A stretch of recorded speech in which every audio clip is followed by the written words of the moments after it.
Hello everyone. घूमना तो आप लोग को पसंद ही होगा और इंडिया में तो आप लोग बहुत जगह घूमने जाते भी होंगे। पर क्या आपने कभी ये सोचा है कि इंडिया का कोई भी स्टेट आप पूरे इंडिया में घूमने चले जाओ, आप पे कोई रोक नहीं लगा सकता? क्यों नहीं लगा सकता? ऐसे कैसे नहीं हो सकता कि महाराष्ट्र वाले ये बोलें कि नहीं दिल्ली वाले यहाँ नहीं आ सकते घूमने, या कोई और स्टेट बोले कि नहीं ये स्टेट के लोग हमारे यहाँ नहीं आ सकते घूमने? ऐसा नहीं हो सकता है।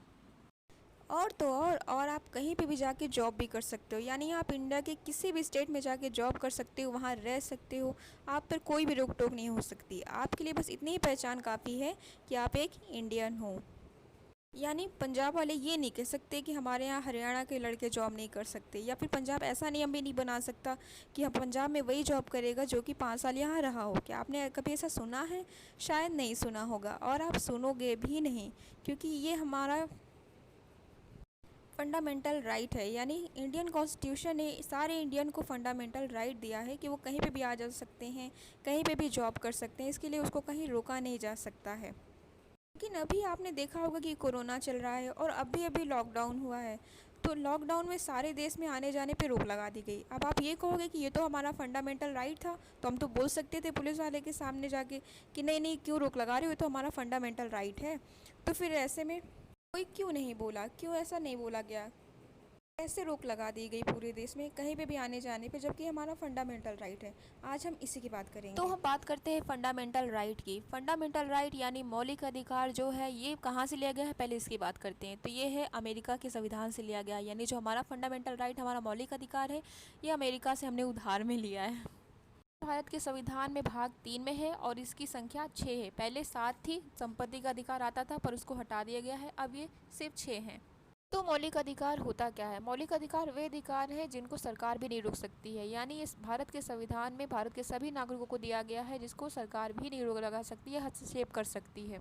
ये बाकी अधिकारों से अलग होते हैं। जैसे बाकी अधिकार है उसको संसद कानून बनाकर अलग कर सकती है, बदलाव कर सकती है, पर अगर आपको मौलिक अधिकार में बदलाव करना है तो पूरे के पूरे संविधान में ही संशोधन करना पड़ जाएगा। यानी मौलिक अधिकार को अगर बदलने के लिए संविधान में संशोधन करना पड़ जाएगा, और इसको रक्षा करने की जिम्मेदारी हमारे जुडिशरी सिस्टम यानी न्यायपालिका की है। न्यायपालिका ही इस पर रोक लगा सकती है, इसकी रक्षा कर सकती है। वही है जहाँ पे हम जा सकते हैं अगर हमें लगे कि हमारे मौलिक अधिकारों का रोक लगाया जा सकता है। अब बात करते हैं पहला मौलिक अधिकार यानी समानता का अधिकार, राइट टू इक्वलिटी की। अब आप यहाँ ये बात ध्यान रखिएगा कि जितने भी मौलिक अधिकार हैं उनके सबके कारण हमारे इतिहास में छुपे हुए हैं, यानी जो इतिहास में भारत के नागरिकों ने झेला है, जो कि कंडीशन रही है इंडियन की, उसी का जवाब है मौलिक अधिकार। तो आपने देखा होगा कि भारत में जो पुराने इतिहास अगर आप देखोगे तो उसमें बहुत ही ज़्यादा भेदभाव था, यानी लड़का लड़की और अमीर गरीब, जाति धर्म के आधार पर बहुत ही ज़्यादा भेदभाव था। तो ये उसी का ही जवाब है, ये समानता का अधिकार। समानता के अधिकार के अंतर्गत सभी तरह के भेदभाव को रोक लगा दी गई है, यानी किसी भी तरह के भारत में भेदभाव नहीं किया जा सकता है। कानून के समझ सभी को समानता दी गई, यानी कानून किसी भी आधार पर किसी भेदभाव नहीं कर सकता है। धर्म हो, जाति हो, जेंडर हो, किसी के भी आधार पर कोई भी कानून के समझ भेदभाव नहीं किया जा सकता है।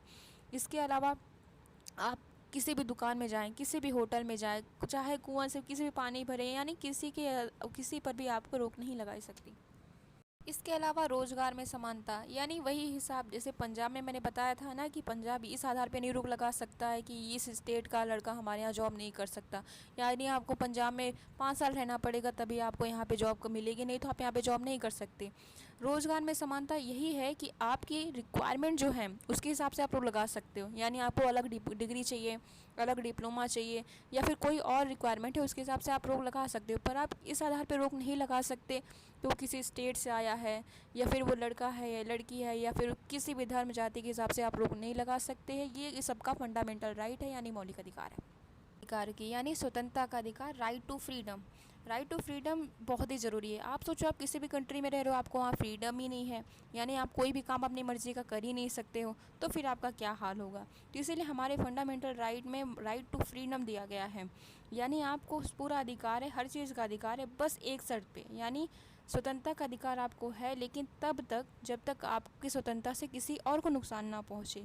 अगर आपका जो फ्रीडम है वो किसी को नुकसान पहुंचा रहा है तो वहाँ पे आपको ये अधिकार छीना जा सकता है आपसे। तो राइट टू फ्रीडम है। अब इसके अंदर क्या आता है, जैसे भाषण और अभिव्यक्ति की स्वतंत्रता। अब सोचिए ये बहुत इंपॉर्टेंट है। यानी सोचिए आप किसी भी कंट्री में रह रहे हो, आपको बोलने की आज़ादी नहीं है, आप अपनी बात ही नहीं कर सकते हो, तो क्या हाल होगा आपको। तो ये बहुत ही ज़रूरी है भाषण और अभिव्यक्ति की स्वतंत्रता, यानी आप कुछ भी बोल सकते हो, आप अपनी बात कह सकते हो। ये बहुत ही ज़रूरी बोला गया है किसी भी कंट्री के लिए। दूसरी है सभा, कोई भी सभा आप इकट्ठा कर सकते हो, कोई भी संगठन आप बना सकते हो, कहीं भी जगह पे लोग इकट्ठा हो सकते हैं। यानी उसको इकट्ठा होने से, सभा संगठन बनाने से आपको नहीं रोका जा सकता है। भारत में कहीं पे भी आने जाने की स्वतंत्रता, अभी वही बात मैंने की कि आप कहीं पे भी आ जा सकते हो, तो कहीं पे भी आ जा सकते हो, ये आपकी स्वतंत्रता है। लेकिन इस पे एक रोक लगाई जा सकती है, वो भी है कानूनी प्रक्रिया के तहत। यानी मौलिक अधिकार पे रोक अगर किसी तरह लगाई जा सकती है तो है सिर्फ और सिर्फ कानूनी प्रक्रिया के तहत। अगर आपको उसके लिए पूरा कानूनी प्रोसेस होता है, उसके बाद ही आप रोक लगा सकते हो। जैसे लॉकडाउन हुआ तो लॉकडाउन में रोक लगाया गया, वो है कानूनी प्रक्रिया के तहत। यानी कर्फ्यू, धारा 144 लगाकर रोक लगाया गया, तो एक तरह से कर्फ्यू होता है जिसके तहत आपके मौलिक अधिकार छीन लिए जाते हैं कुछ टाइम के लिए, तो उस तरह से आपको रोक लगाया गया। नहीं तो ऐसा आप कोई से भी फंडामेंटल राइट को रोक नहीं लगा सकते हैं। इसके अलावा आप कहीं आ जा सकते हो, पर वहाँ पे आप रह भी सकते हो। आप अपने मनपसंद का पेशा, कोई भी आप जॉब करना चाहते हो या फिर आप कोई भी व्यापार करना चाहते हो, बिज़नेस करना चाहते हो, तो भी आप कर सकते हो। आपको इसकी पूरी की पूरी स्वतंत्रता दी गई है, आपके मौलिक अधिकार में दिया गया है कि आपको इसकी पूरी स्वतंत्रता होगी। आप कहीं आ जा सकते हो, कोई भी व्यापार चुन सकते हो, कहीं पर भी बस सकते हो। कोई भी स्टेट आपको इसके लिए रोक नहीं सकता है कि हमारे यहाँ इस स्टेट के लोग आकर नहीं रह सकते, नहीं बस सकते हैं, या फिर हमारे यहाँ ये लोग जॉब नहीं कर सकते हैं, या हमारे यहाँ ये लोग बिज़नेस नहीं कर सकते हैं। ऐसा पूरे इंडिया में कहीं पे भी नहीं किया जा सकता है।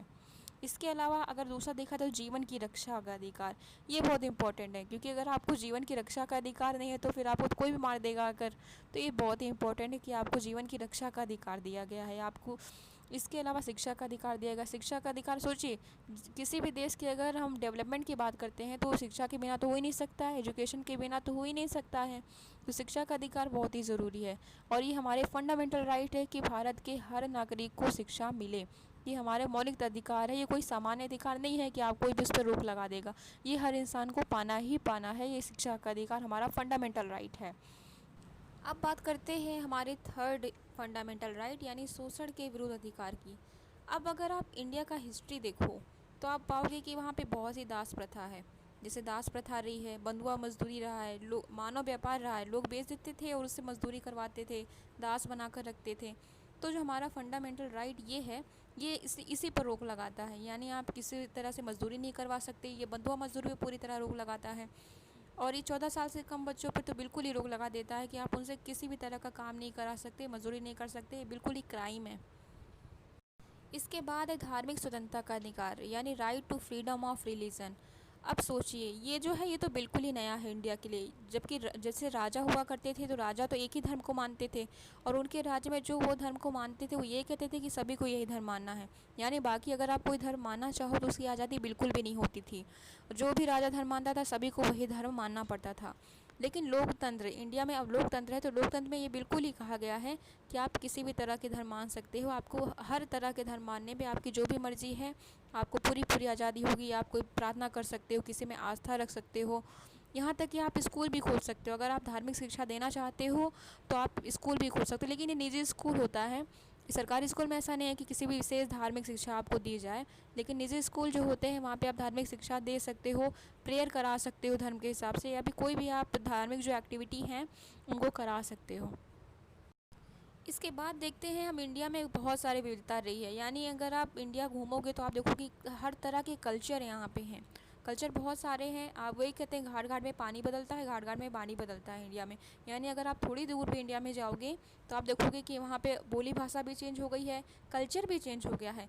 तो क्या हमारी रिस्पॉन्सिबिलिटी ये नहीं बनती है कि हमारा जो कल्चर है हम उसको बचा के रखें या उसकी रक्षा करें। तो जो ये फंडामेंटल राइट है हमारा सांस्कृतिक व शैक्षिक अधिकार, कल्चरल एंड एजुकेशन राइट, ये जो है ये इसी के लिए है कि जो हमारी जो कल्चर है, हमारी जो संस्कृति है, जो जैसे आदिवासी लोग हैं तो उनका कल्चर अलग होता है, तो उनको बचाना की जिम्मेदारी नहीं होती है हमारी, तो उनको बचाया जा सके। जो सभी का यह हक है कि उसका जो कल्चर है उसको बचाया जा सके। इसके आधार पर वो उसको शिक्षा भी दे सकता है, कल्चर का जो हमारा कल्चरल एक्टिविटी करा सकता है और उसके हिसाब से वो शिक्षा भी दे सकता है अपने अपने कल्चर के हिसाब से। इसके बाद हमारा जो सिक्स है संवैधानिक उपचारों का अधिकार, ये तो बहुत ही ज़रूरी है। कहते हैं अगर ये हटा दिया गया तो फिर मौलिक अधिकार रहेगा ही नहीं। अम्बेडकर सर ने भी यही कहा था कि ये जो है संविधान का हृदय और आत्मा है, यानी अगर आप इसको हटा देते हो तो आपके सारे फंडामेंटल राइट जो है बेकार हैं। क्योंकि अगर आपको ऐसा लगता है कि आपको जो फंडामेंटल राइट है उसको कोई रोक रहा है, उस पर कोई हस्तक्षेप कर रहा है, तो आप कहाँ जाओगे? कोई तो ऐसा होना चाहिए ना, जब आपको लगे कि आपका फंडामेंटल राइट है उस पर रोक लगाया जा रहा है, तो आप कहीं पे जा सकते हो। तो ये जो हमारा अधिकार है, संवैधानिक उपचारों का अधिकार, ये इसी का ही इंतजाम करता है। ये कहता है कि अगर आपका फंडामेंटल राइट है, आपको ऐसा लग रहा है रोक लग रही है, तो इसके लिए आप सीधे सुप्रीम कोर्ट जा सकते हो या हाई कोर्ट जा सकते हो। इस वहाँ पे आपको आपके फंडामेंटल राइट की रक्षा की जाएगी, और एक उसके लिए एक हाई कोर्ट या सुप्रीम कोर्ट आदेश देता है उस फंडामेंटल राइट को लागू कराने के लिए। और ये जो आदेश होता है इसको रिट बोलते हैं। ये एक आदेश ही होता है कि ये जो फंडामेंटल राइट है इसको तुरंत लागू किया जाए। इसमें भी कई तरह की चीज़ें आती हैं, जैसे बंदी प्रत्यक्षीकरण। जो बंदी प्रत्यक्षीकरण होता है इसका आप नाम से ही जान सकते हो। बंदी कौन होता है? जो जेल में बंद होता है। और जो उसको प्रत्यक्षीकरण यानी सामने लाना, तो जो बंदी जो जेल में बंद है उसको न्यायालय के सामने लाना, उसको वहाँ पे लाना कि हाँ वही बंदी प्रत्यक्षीकरण है। इसके बाद बाकी को मैं एक स्टोरी की तरह बताती हूँ।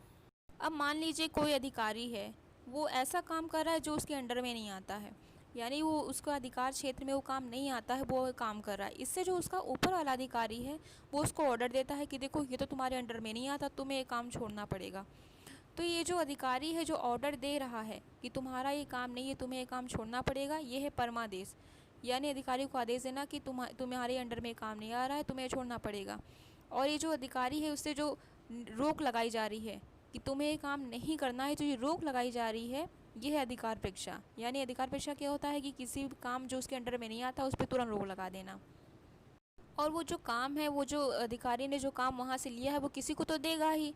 तो वो जो अधिकारी ऊपर वाले को जो अधिकारी दे रहा है या कहीं पे भी काम वो जो दे रहा है उसको उत्प्रेषण ऋण कहते हैं। यानी एक अधिकारी से काम सौंप कर दूसरे अधिकारी को दे देना उत्प्रेषण ऋण कहलाता है। अब ध्यान दीजिएगा, ये बात यहाँ पे न्यायालय के लिए भी यही बात आती है, यानी एक न्यायालय भी दूसरे न्यायालय के साथ ये कर सकता है।